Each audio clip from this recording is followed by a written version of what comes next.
ایک دفعہ نبی پاک صلی اللہ علیہ وآلہ وسلم نے صحابہ سے پوچھا، مجھے بتاؤ دنیا میں سب سے بہترین عورت کون ہوتی ہے؟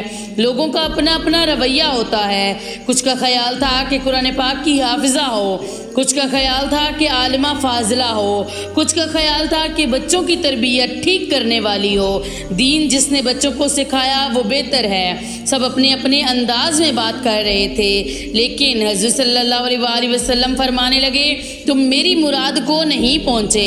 حضرت مولا علی شیر خدا فرماتے ہیں کہ میں پیچھے بیٹھا تھا، ذرا میں نے گردن جھکائی اور چھپ کے، ویسے بھی قد مبارک تھوڑا بظاہر چھوٹا تھا، کہتے ہیں میں نکل گیا۔ حضرت فاطمہ کا حجرہ ساتھ ہی تھا، جا کے میں نے کہا، فاطمہ حضور صلی اللہ علیہ وآلہ وسلم نے سوال پوچھا ہے، جبکہ میرے نبی پاک صلی اللہ علیہ وآلہ وسلم نے فرمایا ہے کہ میں علم کا شہر ہوں تو علی علم کا دروازہ ہیں۔ تو حضرت علی بھی کسی سے مسئلہ پوچھنے جائیں تو پھر بتاؤ نا کہ سیدہ فاطمہ کا علم کتنا شاندار ہے، ان کے علم کا کیا مرتبہ اور کیا مقام ہے۔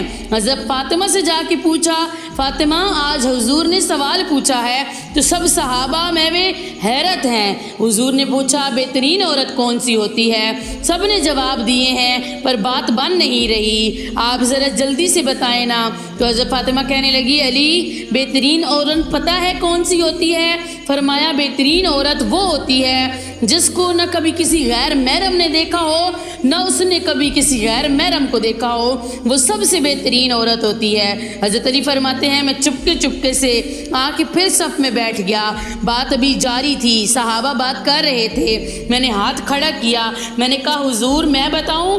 فرمایا بتاؤ۔ میں نے کہا یا رسول اللہ صلی اللہ علیہ وآلہ وسلم بہترین عورت وہ ہوتی ہے کہ اس نے کبھی کسی غیر محرم کو نہ دیکھا ہو اور نہ کسی کی کبھی غیر محرم نے اس کو دیکھا ہو۔